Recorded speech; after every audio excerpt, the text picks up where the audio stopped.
Welcome to week 3 in our series, Heaven on Earth. Today we're exploring Matthew chapter 6, verses 1 to 18, looking at a life of integrity. In a Peanuts comic strip, it's the first day of the new school year, and the students are asked to write an essay about returning to class. Lucy writes, "Vacations are nice, but it's good to get back to school. There's nothing more satisfying or challenging than education, and I look forward to a year of expanding knowledge." Well, of course, the teacher was pleased and so impressed with what Lucy wrote and complimented her. But in the final frame, Lucy leans over to Charlie Brown and whispers, "After a while, you learn what sells."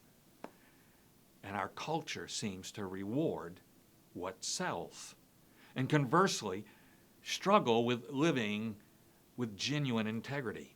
I've known people who could really put on a show, but as soon as the boss left the room or their parents were gone, they completely changed their tone. There was a complete lack of integrity.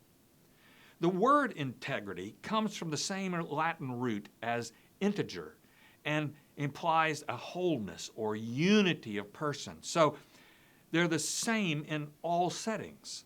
I've heard folks say, it's when you're the same person all the time, even when no one's looking.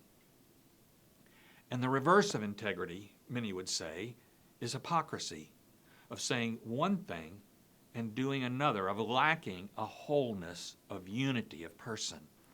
As we continue looking at Jesus' Sermon on the Mount, the first 18 verses of chapter 6 are really at one level about integrity and hypocrisy. And we see this from the first thing that Jesus says. Now, remember, the last part of chapter 5 talked about God's overall principles, the higher standards of righteousness, of not defaulting to rules, but doing what God wants and love requires in heaven, as well as heaven on earth.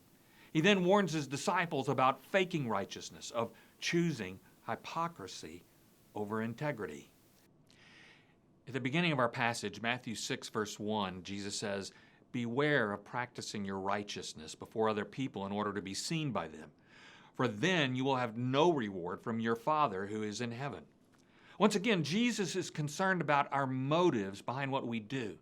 In this passage, Jesus talks about the 3 chief acts of piety or right living that all Jews were expected to do. Number 1, giving money or almsgiving. Number 2, prayer. And number 3, fasting.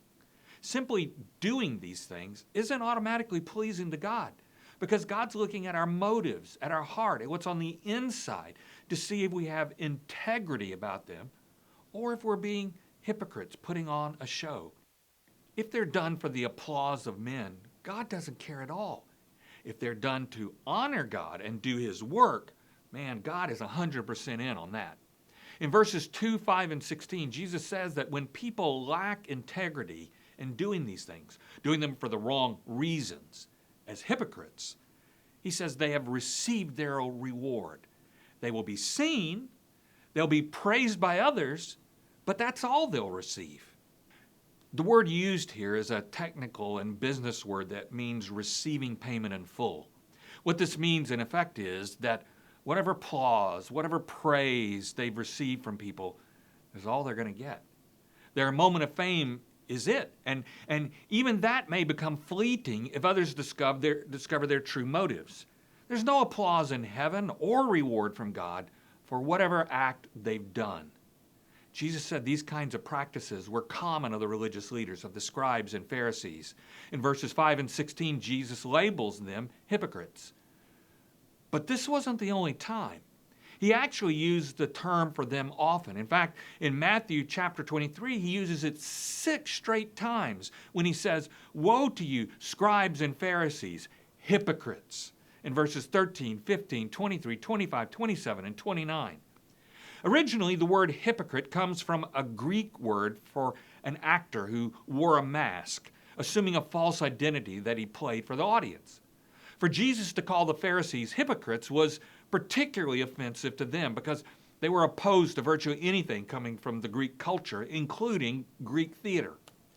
And yet he would call them hypocrites and whitewashed tombs because there was no integrity between who they acted like they were and who they really were.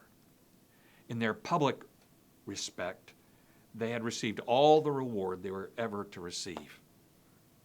But Jesus' teaching here points to an interesting thing that we don't always catch.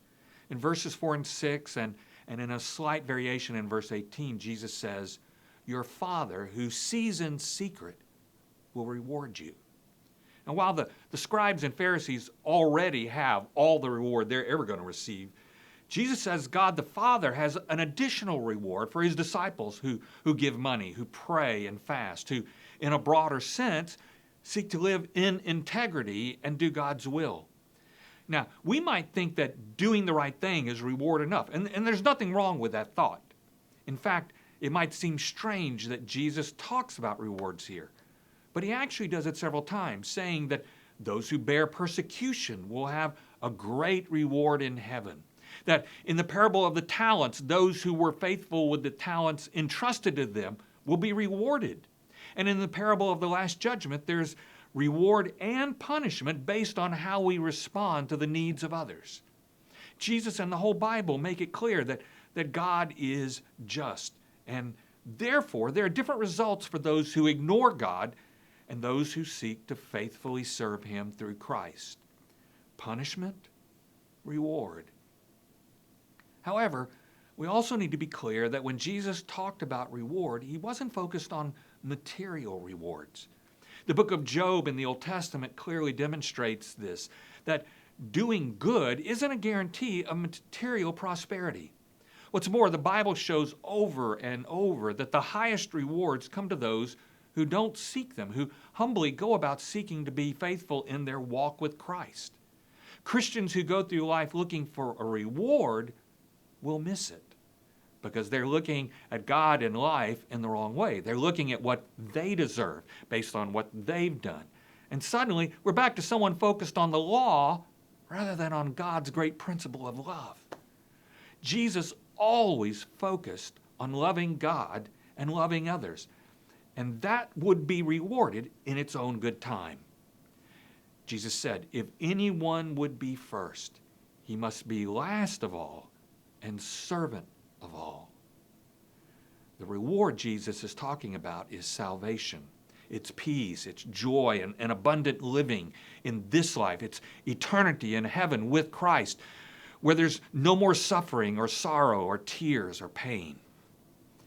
In essence, it's returning to what life was like in the Garden of Eden, when we walked with God, and there was no sin to separate us from him and his great love for us. Of course, what Jesus has been talking about is exactly what he offers.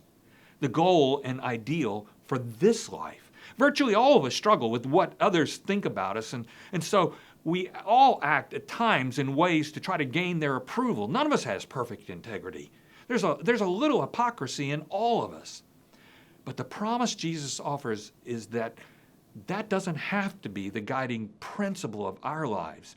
And as we trust him, as we follow him, he can increasingly, through his Spirit, working in us to transform us so that love characterizes what we do and we can act with the integrity of Christ.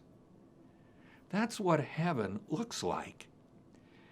And it's how Jesus desired for us to live here on earth as it is in heaven.